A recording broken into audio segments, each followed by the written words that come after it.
A power-hungry Karen tries to get me fired, but it ends up all backfiring. She is the one who gets fired, and when that happens, she tries to sue for discrimination, which fails epically. Here's what happened: subscribe to AmITheA on YouTube and hit the bell to turn on notifications. A few years ago, I started working for a heavy industrial manufacturing company. I lucked out and got a great supervisor, my boss Joe.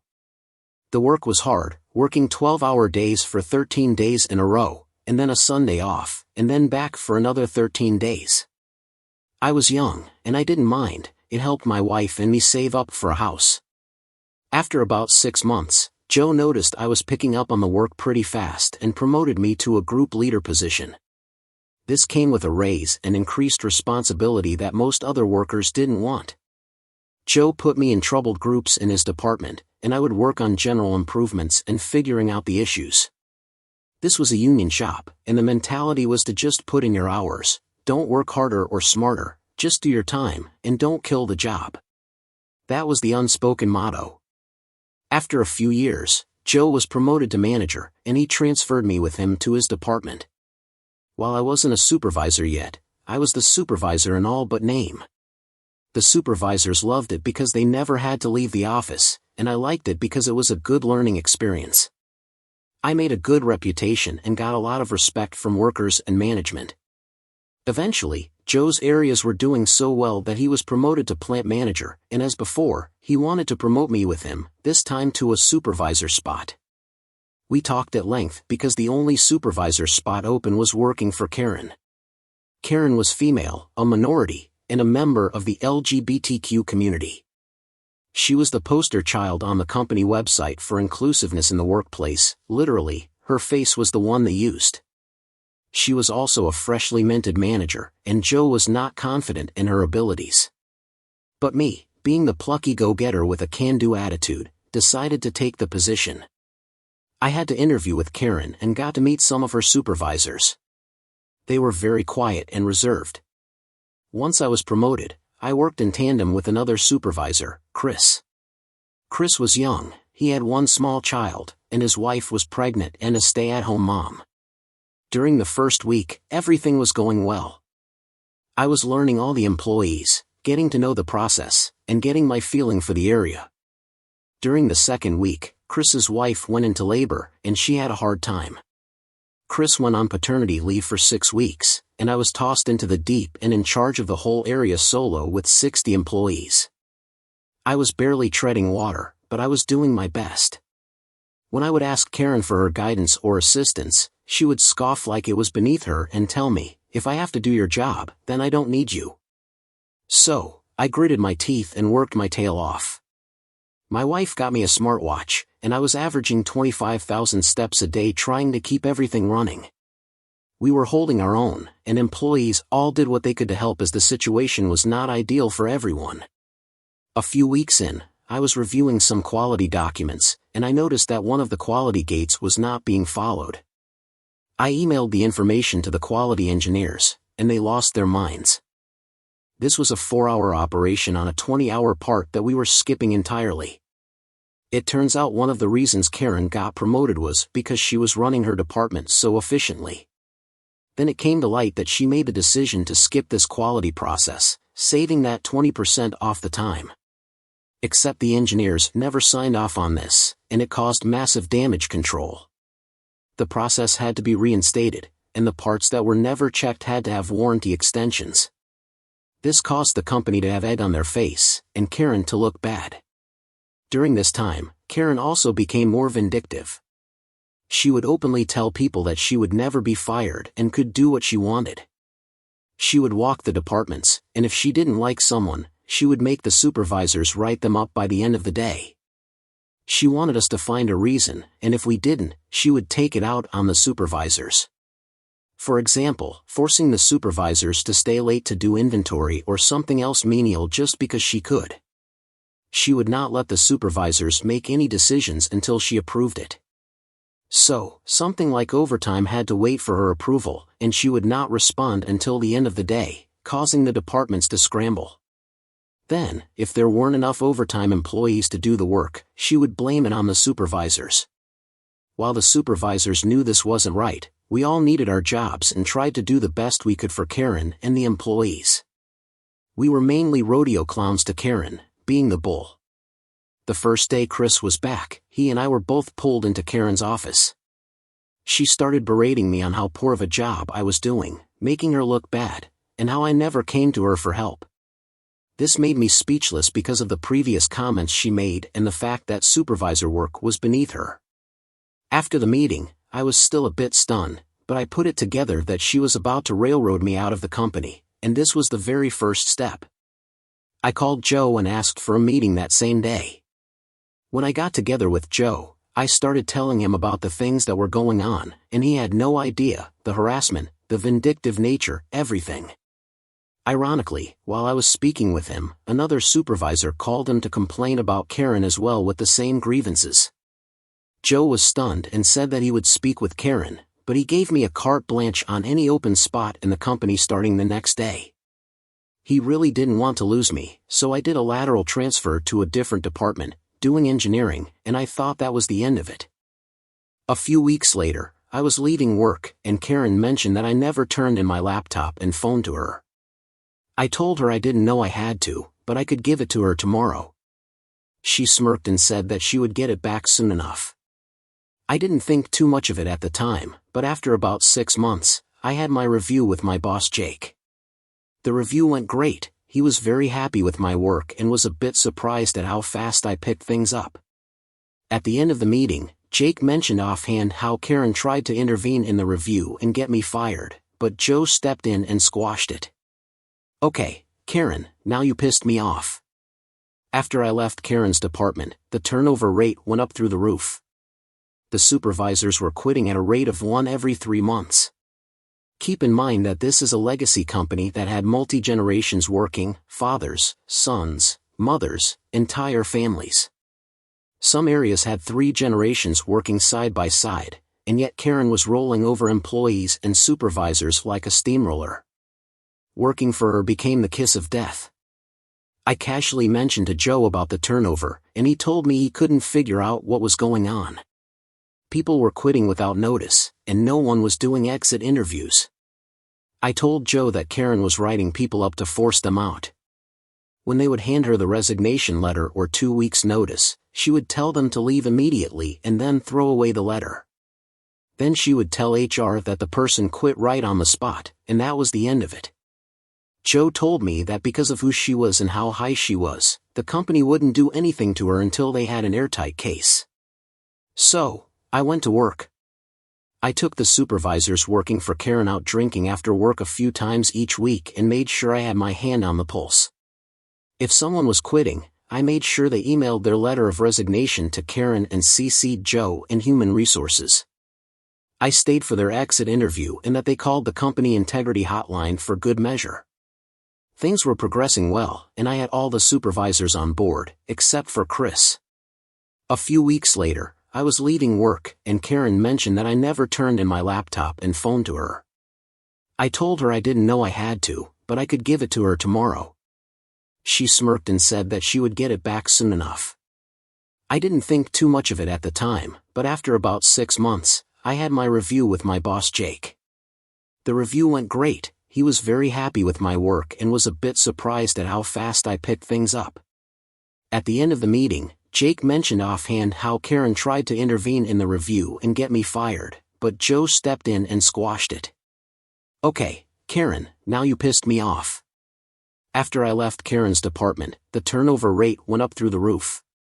The supervisors were quitting at a rate of 1 every 3 months. Keep in mind that this is a legacy company that had multi-generations working, fathers, sons, mothers, entire families. Some areas had 3 generations working side by side, and yet Karen was rolling over employees and supervisors like a steamroller. Working for her became the kiss of death. I casually mentioned to Joe about the turnover, and he told me he couldn't figure out what was going on. People were quitting without notice, and no one was doing exit interviews. I told Joe that Karen was writing people up to force them out. When they would hand her the resignation letter or 2 weeks' notice, she would tell them to leave immediately and then throw away the letter.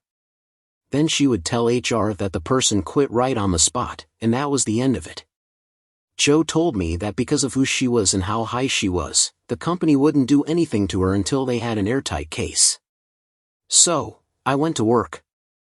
I took the supervisors working for Karen out drinking after work a few times each week and made sure I had my hand on the pulse. If someone was quitting, I made sure they emailed their letter of resignation to Karen and CC'd Joe and Human Resources. I stayed for their exit interview and that they called the company integrity hotline for good measure. Things were progressing well, and I had all the supervisors on board, except for Chris. Chris really needed the job, and Karen was not writing him up. Through a stroke of luck, I found out Karen was lowballing his raises as a cost-saving measure. That's why she was not harassing him. When I told Chris, he was furious and wanted to quit on the spot. I encouraged him to speak with Joe before he leaves. Joe and Chris had a very productive meeting, and Chris decided to stay. Now, all the supervisors were on board. Joe brought in an HR bigwig from the headquarters in Kansas, and over the course of a week, each supervisor was sent in for an interview discreetly without Karen noticing. By the time the interviews were over, they had emails, texts, eyewitnesses, and a mountain of evidence. This next part one heard from other people, Human Resources, Joe, etc. Despite everything, the company wanted to keep this quiet, so they brought in Karen. It said that they no longer needed her and offered a very generous severance package. Karen lost it on the HR people and threatened to sue for discrimination and even called a lawyer. That's when the company pulled out the stack of evidence and rescinded the severance offer. After a few months, Karen found a new job as a plant manager in a different factory. I found out where, so I casually mentioned to the union reps at my factory where Karen was working and suggested that maybe they should give the union at the other factory a call. She was fired within 3 months for employee harassment. The last I heard, she had to sell her house and move out of state to find a job. Am I the fool for getting revenge on Karen? So, if she didn't threaten to sue them, they were prepared to give her this generous severance package. But it's almost like they knew for a fact that she would try to sue them or at least threaten to sue them there, which is probably why they were so confident in offering her this severance package. The most wild part of this entire story leading up to the end was the fact that the company rewarded her, praised her for being so efficient, only to ultimately find out that she was just cutting out all the safety precautions, the quality assurance step, or whatever they called it. How did nobody notice that until the OP found it? They gave her all this praise, but they weren't interested in her method for being so efficient, they just accepted it at face value. That seems really strange, but maybe they just figured nobody would ever skip the quality assurance phase of the operation. It was just too out there to even consider that somebody would do that, and yet she did it. Apparently, warranty extensions in this industry are not cheap, and because they weren't able to do anything besides the other warranty extensions, it probably cost the company quite a bit of money. Some people were wondering, of course, why didn't you get fired right when that was discovered? Well, the original poster here said that they wanted it to be airtight, and maybe that wasn't airtight enough because if she could prove it wasn't intentional or that it was an accident or she didn't understand how the system worked enough, maybe she could avoid getting fired because of that. But let me know if you've ever had a work experience with somebody like this down below, and what would you do if you're in the situation? Jericho or not a fool, and why am I the AITJ for scaring my sister-in-law with a cardboard cutout of The Rock? Fool for scaring my sister-in-law with a cardboard cutout of The Rock. I'm a 32-year-old female, and my sister-in-law, who's 43, is super nosy. It's come up before, but she's one of those people that will just deny something to the death no matter how much proof you have, and then get angry at you for not believing her. At my house, the guest bathroom is partially shared with the master bedroom. The toilet and sink are separate for guests. Then, through a door, you can get to the shower or closets and another sink. Then, through an additional door, is the bedroom. If that makes any sense. Basically, you can get into our bedroom through the bathroom without going through the main door of the bedroom. So when she comes over, she would sometimes just take a bit too long in the bathroom. During maybe the 3rd or 4th time, I happened to be walking by the bathroom, and I heard 2 doors closed. I asked her if she was looking for something in the bedroom and if I could help her find it. She replied with, "Now, why would I go into your bedroom," and then changed the subject.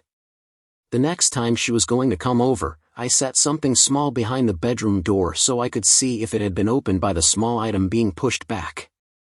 Later, I could see that it had been, so for me, it confirmed that she had been snooping again.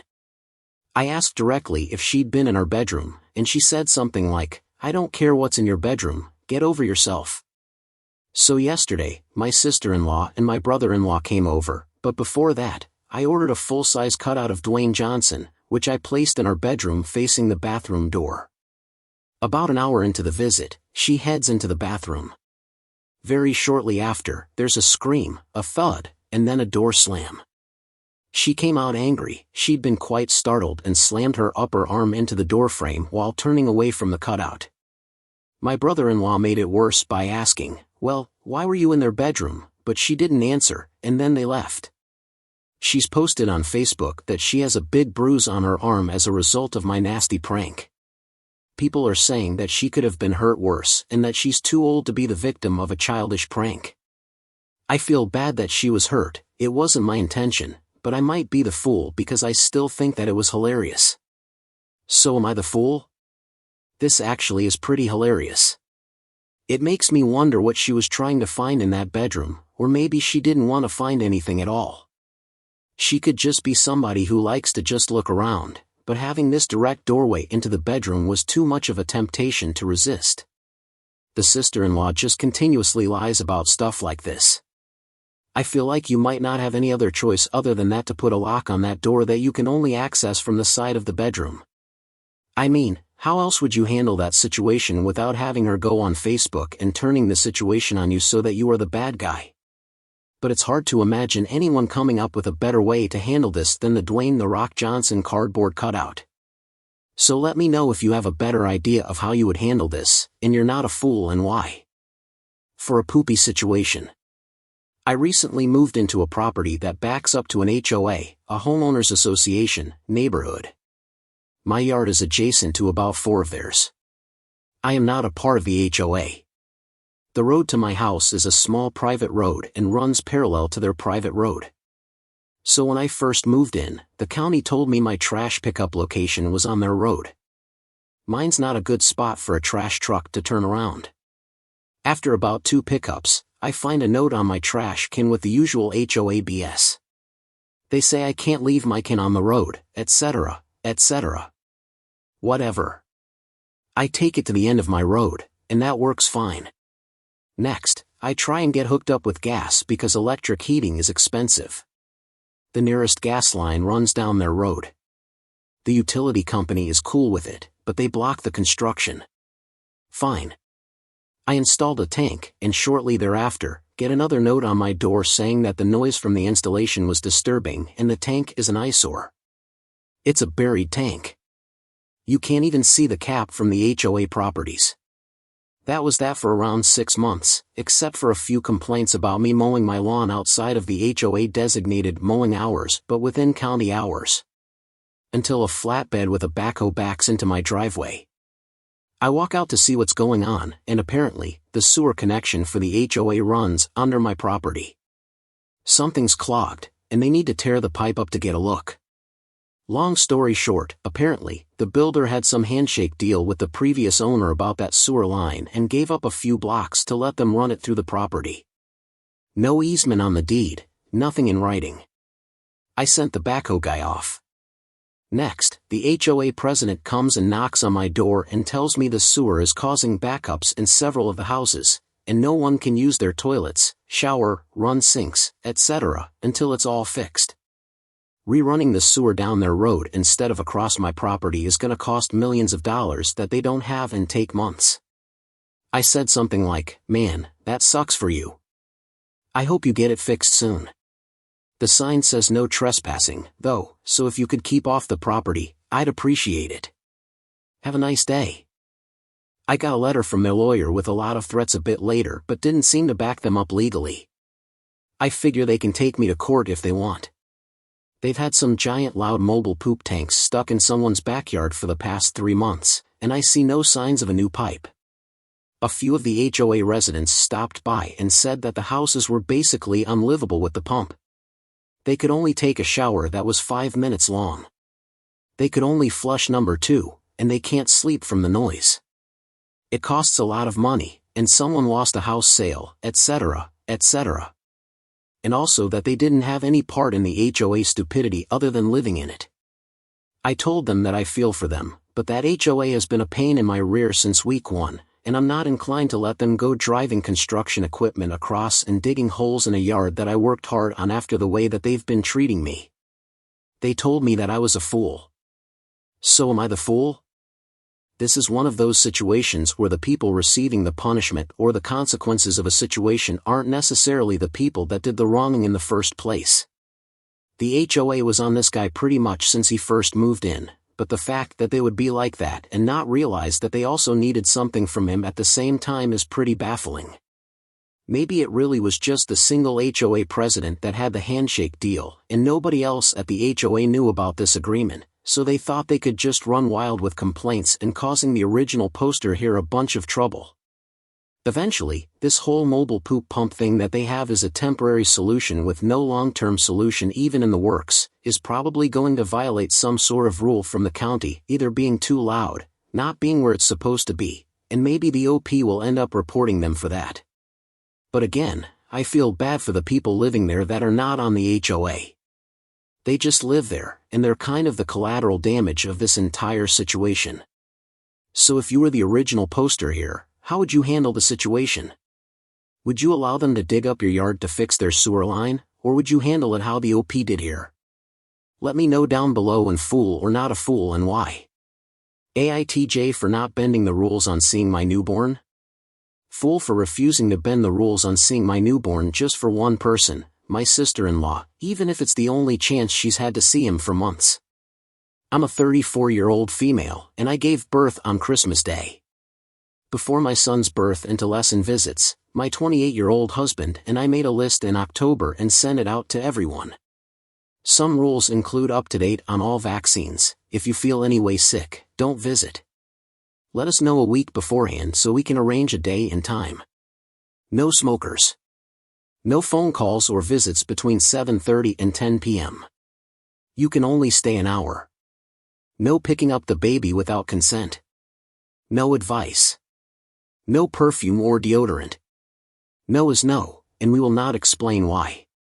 No pictures to be taken or posted on social media. If you visit the first time, you will be expected to give the mom, me, a gift card and the baby a gift from our approved list before you ever come, no matter how many times. You will be given a list of either food or groceries to bring with you and chores to be chosen off a list of your choosing. No more than 2 visits per week per person.